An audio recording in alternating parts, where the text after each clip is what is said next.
ബാലചന്ദ്ര മേനോൻ എന്ന് പറഞ്ഞ മലയാളത്തിലെ ഒരു സകലകലാവല്ലഭനാണ്. അദ്ദേഹം കഥയും തിരക്കഥയും സംഭാഷണവും സംവിധാനവും നിർമ്മാണവും അഭിനയവും സംഗീതവും എഡിറ്റിംഗ് എല്ലാ മേഖലയിലും അധികം കൈവച്ചിട്ടുണ്ട്.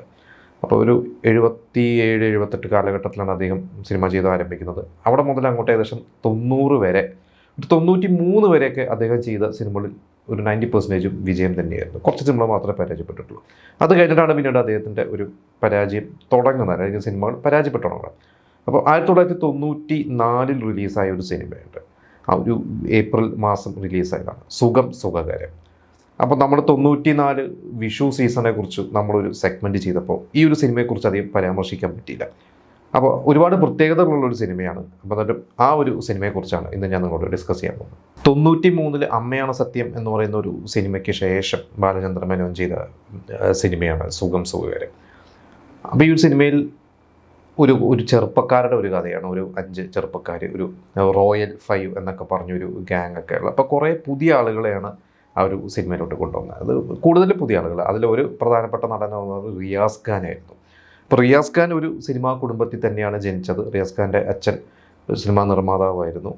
അത് കഴിഞ്ഞ് റിയാസ് ഖാൻ തന്നെ ഈ അടുത്തൊരു ഇൻ്റർവ്യൂവിൽ പറഞ്ഞിരുന്നത് റിയാസ് ഖാൻ്റെ സിനിമയിലേക്കുള്ള ഒരു അവസരം തുടങ്ങുന്നത് ഏകദേശം 90-ൻ്റെയൊക്കെ ഒരു തുടക്കം, ആ ഒരു കാലഘട്ടത്തിൽ തന്നെ ബാലചന്ദ്ര മേനോൻ ഒരു സിനിമയ്ക്ക് കമ്മിറ്റ് ചെയ്തു. പിന്നെ അതുപോലെ തന്നെ തെലുങ്കിൽ ഒരു സിനിമയും കൂടി ഉണ്ടായിരുന്നു. ഇങ്ങനെ ഒരു 2 സിനിമകളാണ് കമ്മിറ്റ് ചെയ്തിരുന്നത്. പക്ഷേ ബാലചന്ദ്രൻ്റെ സിനിമ കുറച്ച് വൈകി തുടങ്ങാനും റിലീസാവാനും ഒക്കെ ആ സമയത്ത് തെലുങ്ക് സിനിമയിൽ നിന്നാണ് ആരംഭിച്ചത്. അപ്പോൾ എനിക്ക് തോന്നുന്നു ഈ പറഞ്ഞ ഇനി ഹരിഹർ നഗറിൻ്റെ റീമേക്കായിരുന്നു തോന്നുന്നു. അതിൽ അശോകൻ ചെയ്ത ഇതൊരു ക്യാരക്ടർ ആയിരുന്നു എന്നാണ് എൻ്റെ ഒരു. എന്തായാലും തെലുങ്കിലാണ് അദ്ദേഹം സിനിമ ആരംഭിക്കുന്നത്, റിയാസ് ഖാൻ തുടങ്ങുന്നത്. അത് കഴിഞ്ഞിട്ടാണ് പിന്നീട് റിയാസ് ഖാൻ സുഖം സുഖകരത്തിലേക്ക് എത്തുന്നത്. അപ്പോൾ ഈ ഒരു സിനിമയുടെ ഏറ്റവും വലിയ പ്രത്യേകത എന്ന് പറഞ്ഞാൽ ഷമ്മി കപൂർ മലയാളത്തിൽ അഭിനയിക്കുന്നുണ്ട്. അതിന് മുമ്പ് മലയാളത്തിൽ അദ്ദേഹം അഭിനയിച്ചതായിട്ട് എനിക്ക് അറിവില്ല. കാർത്തിക്കിൻ്റെ ഒരു സിനിമയിൽ അമരൻ എന്ന് പറയുന്ന സിനിമയിൽ 92 തമിഴിൽ ചെയ്തിട്ടുണ്ട്. പക്ഷേ അത് കഴിഞ്ഞിട്ടാണ് നമ്മുടെ ബോളിവുഡിലെ ഏറ്റവും അറിയപ്പെടുന്ന ഒരു നടനായിരുന്ന അദ്ദേഹം മലയാളത്തിലേക്ക് വരുന്നു. അത് തന്നെയായിരുന്നു സുഖം സുഖകരത്തിൻ്റെ ഏറ്റവും വലിയ പ്രത്യേകത. മലയാളത്തിലെ ഒരു ഹിറ്റ് സിനിമകളുടെ പ്രൊഡ്യൂസറായിരുന്നു ഗുഡ് നൈറ്റ് മോഹൻ. അപ്പോൾ ഗുഡ് നൈറ്റ് മോഹൻ ബാലചന്ദ്ര മേനോനെ വെച്ചിട്ട് സിനിമ ചെയ്തിട്ടുണ്ട്. അതായിരുന്നു നയം വ്യക്തമാക്കുന്നു. 1991 ഇറങ്ങിയ ഒരു സിനിമയായിരുന്നു. അപ്പോൾ ആ നയം വ്യക്തമാക്കുന്ന സിനിമ അത്യാവശ്യം കുഴപ്പമില്ലാത്തൊരു വിജയിക്കായിരുന്നു, നഷ്ടമൊന്നും അല്ലായിരുന്നു. അത്യാവശ്യം നല്ലൊരു നിർമ്മാതാവിന് ലാഭം കിട്ടിയൊരു സിനിമയായിരുന്നു. അപ്പോൾ ഇത് കഴിഞ്ഞിട്ട് പിന്നീട് നമുക്കറിയാം കിൽക്കം, അങ്ങനെ ഒരുപാട് സിനിമ ഗുഡ് നൈറ്റ് ഫിലിംസ് ചെയ്തിട്ടുണ്ട്. അദ്ദേഹം സിനിമ മാത്രമല്ല, ഗുഡ് നൈറ്റ് എന്ന് പറയുന്ന ഒരു ബിസിനസ് സാമ്രാജ്യത്തിൻ്റെ അതുപോലെ വലിയൊരു മുതലാളി തന്നെയാണ്. അപ്പോൾ അദ്ദേഹത്തിന് ഒരുപാട് ഫണ്ടും കാര്യങ്ങളൊക്കെ ഉണ്ട്, ഒരുപാട് സിനിമകളൊക്കെ അദ്ദേഹം ഫണ്ട് ചെയ്യുന്നുണ്ട്, അങ്ങനെയൊക്കെ ഉണ്ടായിരുന്നു. അപ്പോൾ അങ്ങനെ ഗുഡ് നൈറ്റ് ഫിലിംസ് ഒരു സിനിമ ബാലചന്ദ്ര മേനോൻ വെച്ചിങ്ങനെ പ്ലാൻ ചെയ്തു. അപ്പോൾ പുതുമുഖങ്ങളെ വെച്ചൊരു സിനിമ ചെയ്യാം, ഒരു ലവ് സ്റ്റോറി, കുറച്ച് നല്ല പാട്ടുകളൊക്കെ വെച്ചിട്ട് ഒരു താരങ്ങളുടെ പുറകിലൊന്നും പോകണ്ട എന്നുള്ള ഒരു ധാരണയിൽ അദ്ദേഹം ഒരു ഫുൾ ഫ്രീഡം കൊടുക്കാം എന്നുള്ള രീതിയിലാണ് ബാലചന്ദ്ര മേനോൻ്റെ അടുത്തൊരു സിനിമയെക്കുറിച്ച് സംസാരിച്ചത്. അങ്ങനെയാണ് ഈ പറയുന്ന സുഖം സുഖകരം എന്ന് പറഞ്ഞ സിനിമയെക്കുറിച്ച് ആദ്യം ആരംഭിക്കുന്നതിൻ്റെ ഒരു ചർച്ചയൊക്കെ. പക്ഷേ പിന്നീട് അവസാനം ഒരു ഘട്ടത്തിൽ കഴിഞ്ഞപ്പോൾ ഇത് ഗാന്ധിമതി ബാലൻ എന്ന് പറയുന്ന പ്രൊഡ്യൂസർ വരുന്നു. അവനെ അദ്ദേഹം പ്രൊഡ്യൂസറായി ഗുഡ് നൈറ്റ് ഫിലിംസ് ഒരു ഫണ്ട് ചെയ്യുകയോ അങ്ങനെ, അതായത് മാറി മറിഞ്ഞു. എന്തായാലും ഗുഡ് നൈറ്റ് പൂർണ്ണമായിട്ടുള്ളൊരു അധികാരം ബാലചന്ദ്ര മേനോൻ്റെ കയ്യിൽ നിന്ന് പോയി. എങ്കിൽ പോലും ഒരു ഗ്രാൻഡായിട്ട് തന്നെ സിനിമ ചെയ്യാം എന്നൊക്കെ ഒരു പ്ലാൻ ചെയ്യുന്നു. ഇവർ കൊടൈക്കനാലിൽ വെച്ചിട്ട് അതിൻ്റെ ഒരു പൂജാ ചടങ്ങ്, അന്ന് മമ്മൂട്ടിയും ഫാസിലും കെ ബാലചന്ദ്ര ആയിരുന്നു ആദ്യത്തെ ഒരു പൂജാ ചടങ്ങിൽ വിളക്ക് കൊടുത്തുകയോ. പിന്നെ മമ്മൂട്ടിയും ഫാസിലും ഒക്കെ, എനിക്കോട് മമ്മൂട്ടി ഫാസിലും അവരുടെ ഏതൊരു സിനിമയുടെ ഭാഗമായിട്ട് അന്ന് അവിടെ ഉണ്ട്. എന്തായാലും അങ്ങനെ എല്ലാവരും കൂടി പങ്കെടുത്തിട്ട് ഭയങ്കര ഒരു ഗ്രാൻഡായിട്ടുള്ള ഒരു പൂജ തന്നെയായിരുന്നു ഈ സുഖകരം എന്ന് പറഞ്ഞ സിനിമയ്ക്ക്. പക്ഷേ ഇതിൽ ഈ പറഞ്ഞ ഷൂട്ട് തുടങ്ങിയ ശേഷം ബാലചന്ദ്ര മേനോൻ അദ്ദേഹം വിചാരിച്ച പോലെ ഒന്നും ഒരു സിനിമ ചെയ്യാൻ പറ്റിയില്ല. കുറേ ആർട്ടിസ്റ്റുകളുടെയൊക്കെ ഡേറ്റും കാര്യങ്ങളെല്ലാം എന്തൊക്കെയോ പ്രശ്നങ്ങളൊക്കെ കാരണം പിന്നെ അതിലൊരു സീൻ എടുക്കാൻ 4-5 ലൊക്കേഷനുകൾ മാറി പല ദിവസങ്ങളിൽ പല സമയങ്ങളിലായിട്ടൊക്കെ എടുക്കേണ്ടി വന്നിട്ടുണ്ട്. അങ്ങനെ ആ ഒരു സിനിമയുടെ മൊത്തത്തിലുള്ള ഒരു സിനിമയുടെ ക്വാളിറ്റീനെ അതൊക്കെ ബാധിച്ചിട്ടുണ്ട്. റിയാസ് ഖാനെ കൂടാതെ അന്ന് മലയാളത്തിൽ അത്യാവശ്യം പടങ്ങളൊക്കെ ചെയ്തിരുന്ന യുവനടൻ മഹേഷ്, പിന്നെ മുജീബ്, അങ്ങനെ ഒരു 5 പേര്, മീര എന്ന് പറയുന്ന ഒരു പുതിയൊരു ഹീറോയിൻ, അവർ പിന്നീട് കുറേ സിനിമകളിലൊക്കെ അഭിനയിച്ചു. മഹേഷും സിനിമകളിലൊക്കെ അഭിനയിച്ചു. റിയാസ് ഖാൻ പക്ഷേ ഇതിന് ശേഷം മലയാളത്തിൽ പിന്നെ വരണത് ബാലേട്ടലാണ്. ഇവിടെ ബാലേട്ടലിൽ റിയാസ് ഖാൻ വരുമ്പോൾ തന്നെ ഇതൊരു പുതിയൊരു നടനാണെന്നൊക്കെ രീതിയിലായിരുന്നു നമ്മളൊക്കെ അന്ന് മലയാളികളൊക്കെ നോക്കിയിരുന്നത്. കാരണം സുഖകരം ഒന്നും വലിയ വിജയമല്ലാത്തതുകൊണ്ട് പലവർക്കും അറിയില്ലായിരുന്നു. പക്ഷേ തമിഴ് സിനിമയിലൊക്കെ അല്ലെങ്കിൽ തെലുങ്ക് സിനിമകളിലൊക്കെ പിന്നെയും കണ്ടിട്ടുണ്ട്, റിയാസ് ഖാനെ കണ്ടിട്ടുണ്ട്.